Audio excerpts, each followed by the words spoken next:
I'm Sharon Hamilton. I am a member of the Rotary Club of Jamestown, and I have lived in Jamestown almost all of my life, and I'm very happy to be here to read to you from the book Wishtree. I'm going to start at chapter 25. And action, Bongo whispered. Little Flash waddled out to the middle of the lawn. He lay down on his side and curled up. He closed his eyes.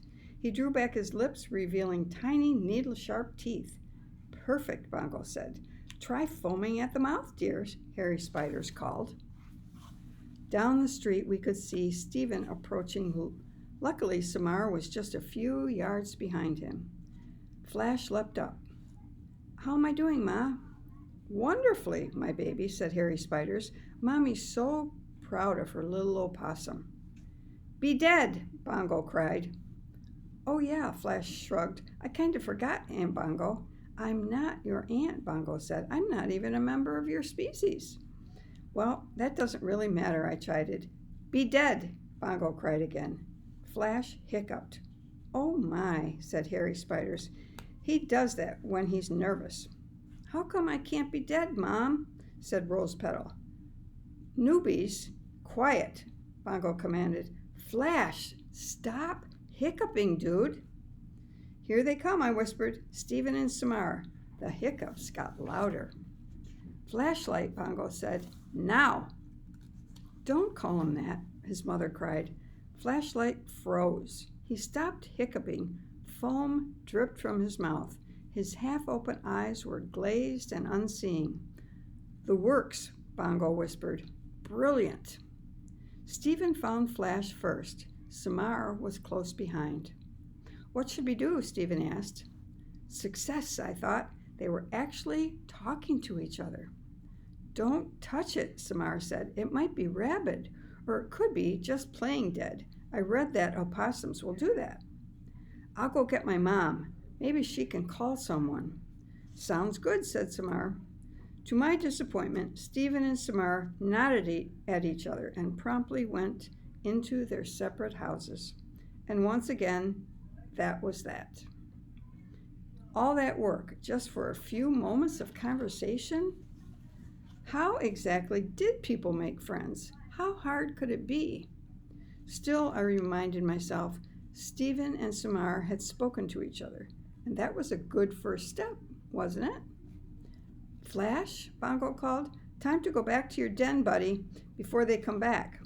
Flash remained frozen in a little opossum ball. Flash? Flash, baby, Harry Spiders called. Oh my, said Big U. I don't think your baby's acting. My baby, my precious Flash, cried Harry Spiders, and Flash's brothers and sisters began to wail. You really should have used one of my U's, Big U said. Flash, stop being dead, Bongo yelled. She hopped over to Flash and gently poked him with her beak. How dare you peck my son? Harry Spiders yelled. Flash, I'll save you, baby.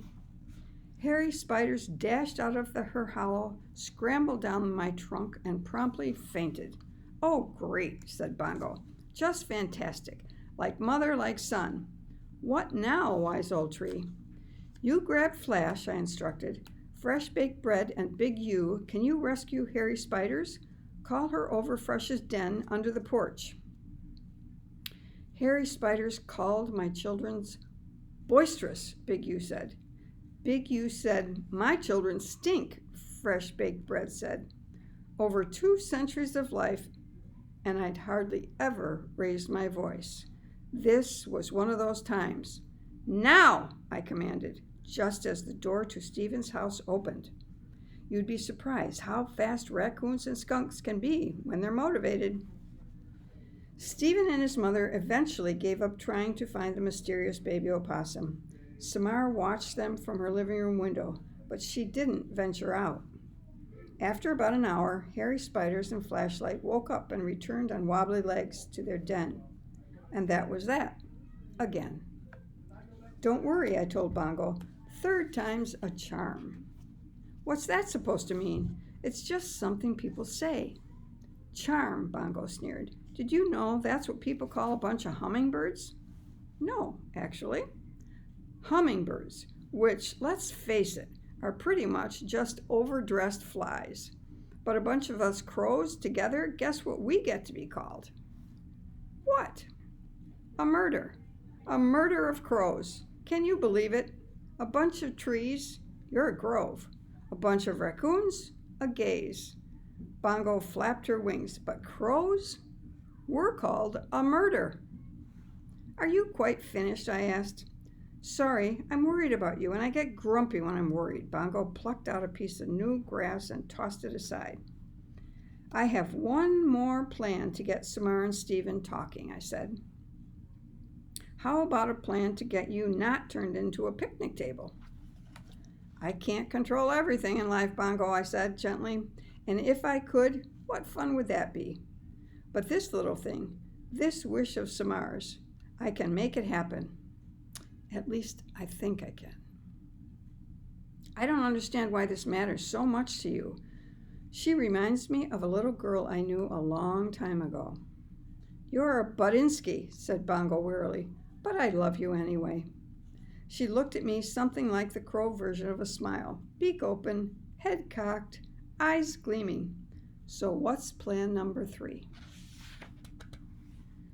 Once night had fallen, I sent Bongo on her next mission. All you have to do is untie Samara's wish, I instructed. Oh, is that all? Bongo flew to the low branch where Samara had tied her pink dotted fabric scrap.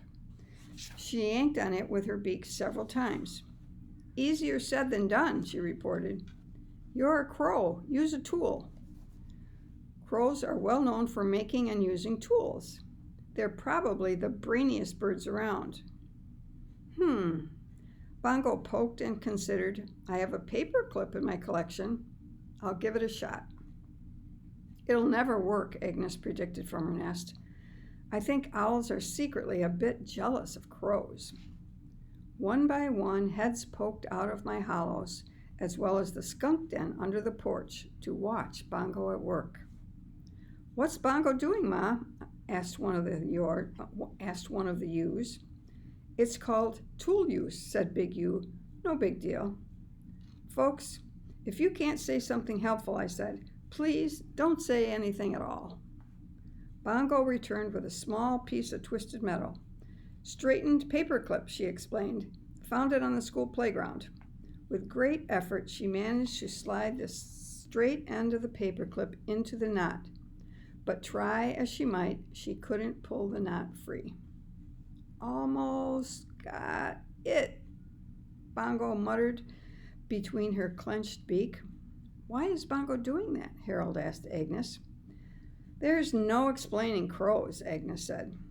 Because I asked her to, I said. Because it's important to me. With a frustrated groan, Bongo let the paperclip fall to the ground. It's no use, Red, she said. Maybe it's time to give up on this idea, I said with a sigh. I'm not meant to help. I'm meant to just sit here. Just sit.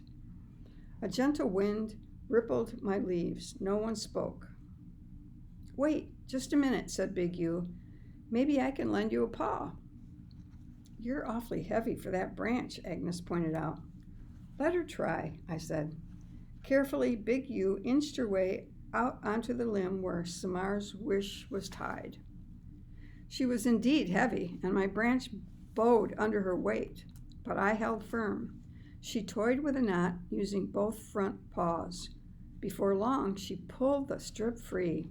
Ta-da! She cried, clutching the fabric tight in her right paw. Well, I did the hard part, Bongo sulked. It was a joint effort, I said, teamwork, and much appreciated by both of you.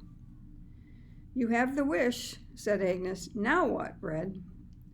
Now we wait until Samara comes to visit, I said, and then Bongo works her magic.